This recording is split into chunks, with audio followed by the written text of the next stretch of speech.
verdade. Já que a gente está no Janeiro Branco, eu acho importante a gente trazer esse tema e conversar muito a respeito.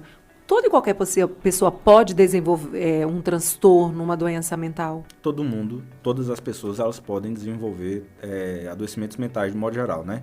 A gente sabe que existem muitas predisposições genéticas, então é um contexto, né, genético, social, ambiental. Então, se existem fatores genéticos que predispõem, existe uma chance maior desse indivíduo desenvolver o adoecimento.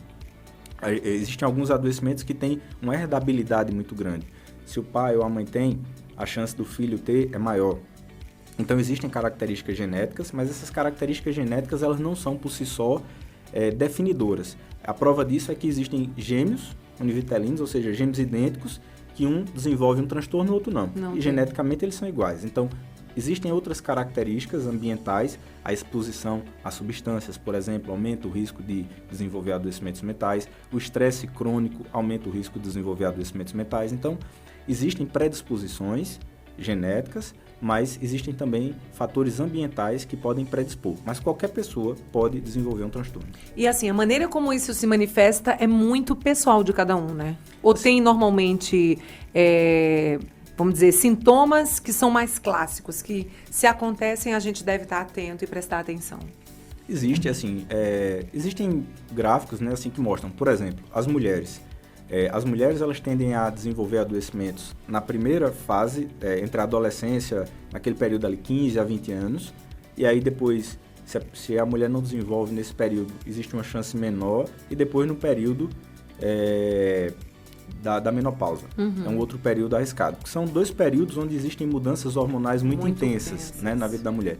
No homem, geralmente o desenvolvimento dos adoecimentos está ali só nessa primeira fase, entre 15 e 20 e poucos anos, né? Essa aqui também tem algumas alterações hormonais importantes no homem nessa fase. Para a gente considerar um quadro, por exemplo, se eu quero fazer um diagnóstico de um adoecimento específico, ele precisa apresentar sintomas específicos. Se a gente vai falar de esquizofrenia, esse paciente ele precisa fazer sintomas psicóticos, alucinações ou delírios, ou embotamento, enfim. Então, existem sim sintomas específicos que as pessoas apresentam. Agora, a forma como ela vai manifestar esses sintomas, isso sim, pode ser muito peculiar. Por exemplo, se a gente fala de um delírio, a pessoa pode ter um delírio persecutório, achando que a polícia está à sua procura, já o outro acha que é a esposa que quer o envenenar. Então, a forma como ele vai manifestar esse delírio, ou eventualmente uma alucinação, vai ser diferente, vai ter muita questão da vivência dele. Mas os sintomas, de modo geral, são semelhantes. Imagino. Para esses transtornos que são mais comuns, eu digo que hoje a gente já imaginava, né?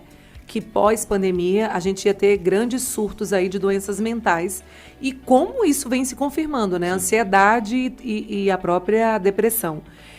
Mas não se imaginava que seria tanto, né? Porque proporcionalmente a quantidade de pessoas que estão adoecidas e que têm adoecido é muito grande, doutor Tonai.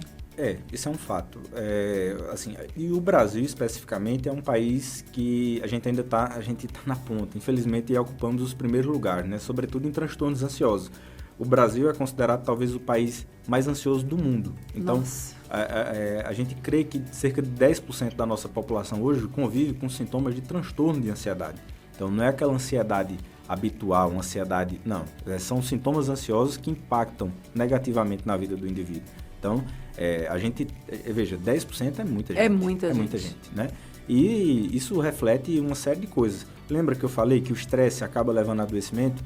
O Brasil, a gente vive sob estresse. Muitas incertezas, muitas inseguranças, em inúmeros aspectos, a qualidade de vida, o poder de compra, enfim, tudo isso, o aumento, a insegurança alimentar, a pobreza de modo geral, tem muitos fatores que fazem com que nós sejamos uma população mais ansiosa do que alguns outros lugares, né?